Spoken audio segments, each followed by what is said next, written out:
All right, so in this video, I'm going to talk about how to solve combined variation problems. And so I think these are really fun because it's not just simple, boring. But what it's going to do is it's going to take direct and it's going to take inverse and joint and kind of mush them all together into a problem that you have to solve. And so I've sent you guys this, and it's got 4 steps you can do, and really it can be done in 3 steps. Determining which equation you need to use, finding K, and then solving the problem. And so I'm going to show you a few examples on how to do these problems. And they're not terrible. They look very, very scary, but again, they're not that bad. And I think I say that about everything. But if you would just trust me, you will realize it isn't that bad. So here's an example. It says if y varies directly, so that's a key word right there, as x, and inversely as z. So this one's going to have both directly and inversely in it.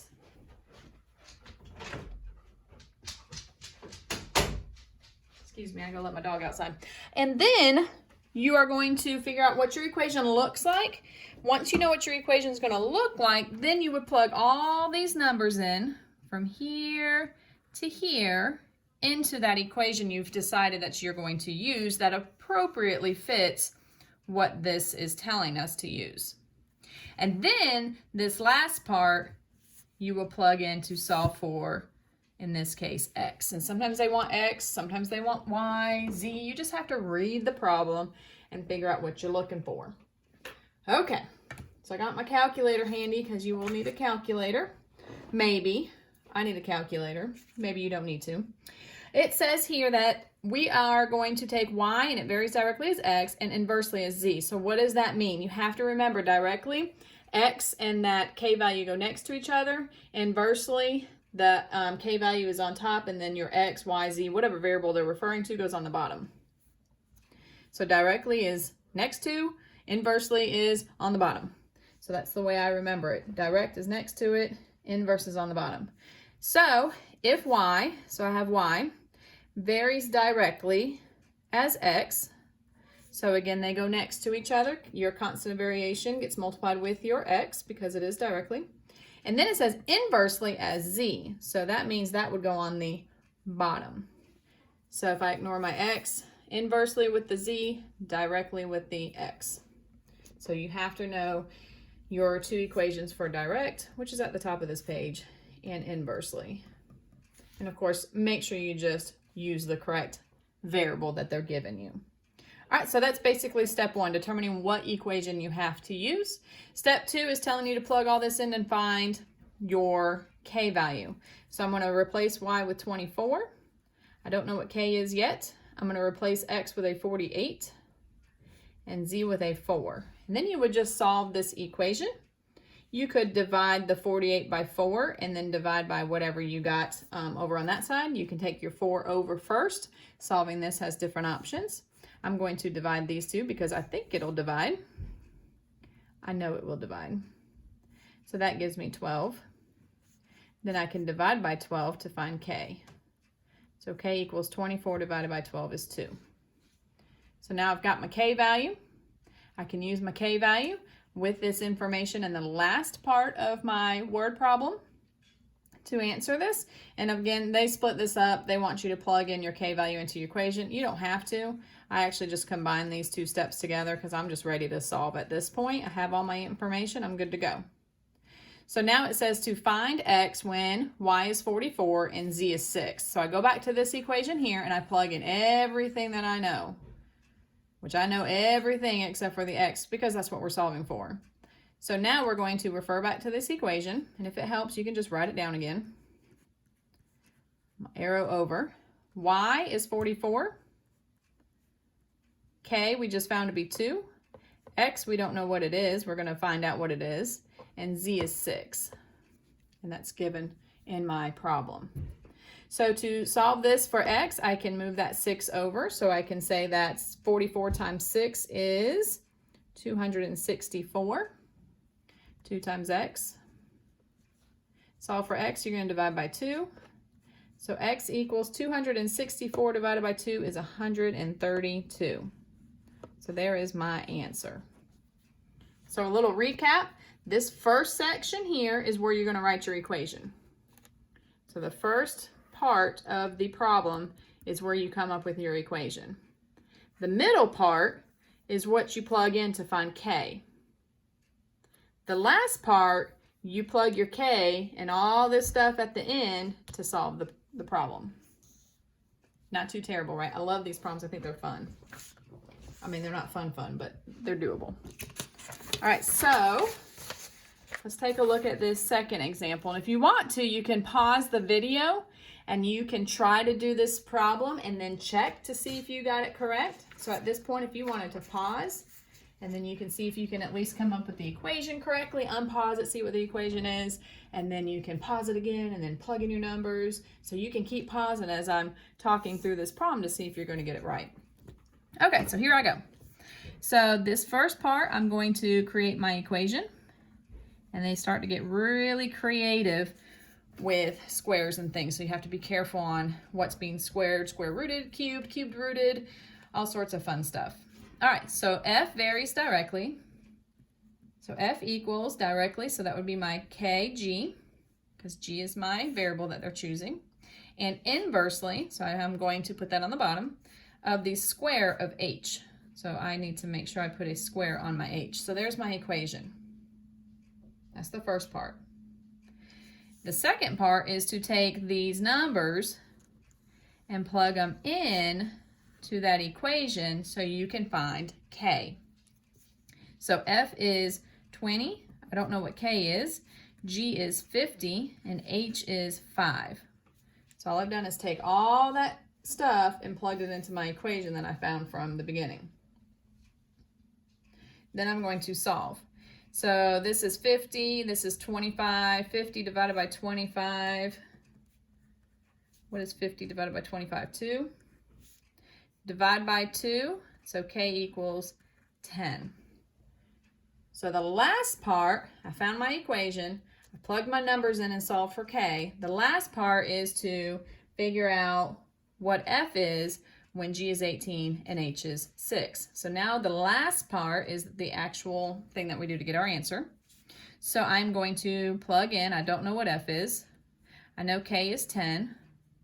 They're telling me G is 18. And I'm just going back to this equation here and plugging in my info.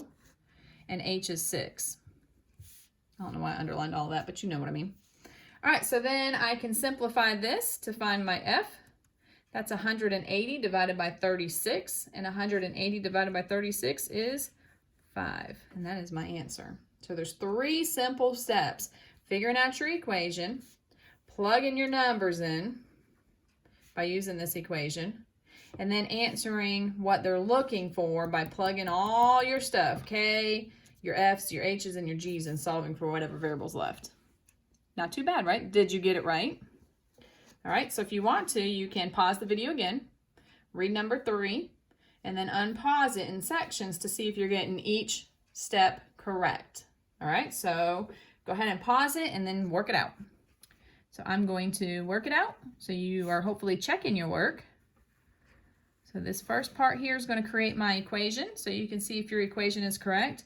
Y varies jointly as A and B, and inversely as the square root of C. So just double check to see if you got your equation correct there. Then, again, you can pause it and see if you can plug your numbers in correct. So now I'm going to take in all these values here, where it says find is where I'm going to stop. Take all these numbers here and plug them into my equation. So here we go. I'm going to plug them in. So I get Y is 12. Don't know what K is. A is 3. B is 2. And C is 64. Don't forget your square root because that's what they told us to do with my C. So to solve this, I get, that's an 8, correct? And that's a 6. So it looks like I have 12 equals 6K over 8. I'm going to move that 8 over. So that gives me 96 equals 6K. Divide by 6, K equals 16. And then the last part is to take what you're asking for, plug everything back into this equation, including the K you just found. So here we go. I've got a Y, I don't know what it is. And I've got a K value I found to be 16. And A value is 5. B is 2. And C is 25. Don't forget your square root. So all I'm doing is taking all this info, cramming it in here with my K. So now I can use some simple math and solve this equation. And when I say 16 times 5 times 2 is 160. 160 divided by the square root of 25, that's a 5. So 160 divided by 5 is 32. Let me make sure that's right. Yes, 32. Pretty easy. They're not terrible. They look a little intimidating, but they're not too bad. All right, so now number 4 gets really wordy because now they're making them real life problems.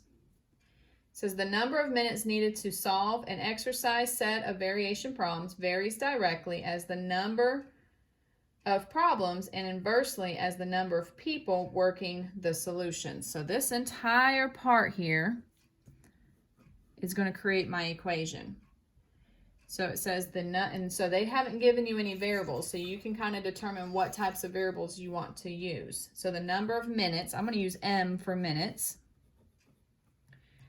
needed to solve an exercise set of variation problem varies directly with the number of problems. So I'm going to use P for problems. And then inversely with the number of people working the problems. So problems and then the number of people. So the minute directly with the number of problems over the number of people working because it says inversely. So make sure you find those keywords in there. So directly with the number of problems, inversely with the number of people working. So that goes on the bottom. So there's my equation. It says here it takes 4 people to solve 18 problems in 36 minutes. So it takes 4 people 36 minutes to solve 18 problems. So here we go. Minutes, 36. K, I don't know. Number of problems, there's 18. How many people are working? 4. So all I've done is take my info, plug it in. To solve this, I can move my 4 over because that doesn't really reduce nicely. So I'm going to say 36 times 4. It's 144. And I can rearrange that if you like that way better. Divide by 18. So K equals 8. Now it wants to know how many minutes will it take 6 people to solve 42 problems. Do you think that's going to take more time or less time? Again, you can pause the video and work it out and see if you get my answer, and then unpause it and check it. So how many minutes will it take 6 people? I don't know how many minutes, so we use M. I know my K value is 8. I know we have 42 problems, and we got 6 people working. So when you multiply this, 8 times 42, and divide it by 6, you get 56 minutes. And always answer word problems in the context of the problem. So now you can check to see if you got it correct. Did you do good? All right, this last example, another word problem, it says the electrical resistance of wire varies directly as its length and inversely as the square of its diameter. So there's my equation. So again, you can pick some letters here. So it says the electrical resistance, I'm going to use R for resistance, varies directly, so I need my K value. Directly goes with the K, so as the length, so I'm going to use L for my length. And inversely, so that goes on the bottom, as the square of its diameter. So the diameter goes on the bottom because it's the inverse and it's squared. So there's my equation. Did you get the equation part right? You forgot to pause, didn't you? All right, pause it and plug in. All right, here we go. A wire with length of 200 inches, so that would go in for my L, and a diameter of 1/4 of an inch has a resistance of 20 ohms. So my resistance is 20. Okay, I don't know. My length is 200, and my diameter is 1/4 of an inch. So that's 1/4. Don't forget your squared. To solve this equation, I can take my 1/4 squared, that is 1/16, and multiply it with my 20. So 20 times 1/16 is 1.25 equals 200K.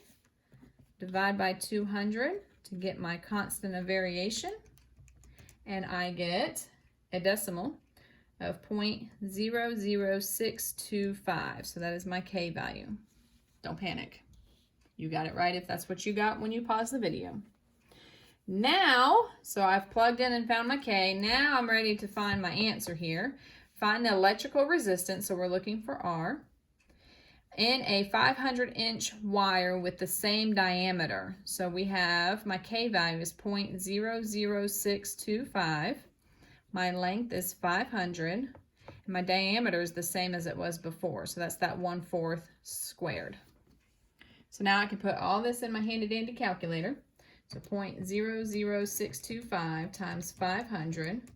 Divide that by my 1/4 squared, and you can use Desmos, or if you have a graphing calculator, definitely plug those in, and you get 50. Again, this is a word problem, so answer it in the context of the problem. So did you get 50? All right, so hopefully you paused the video and you were trying these problems and then unpaused as I was going through them.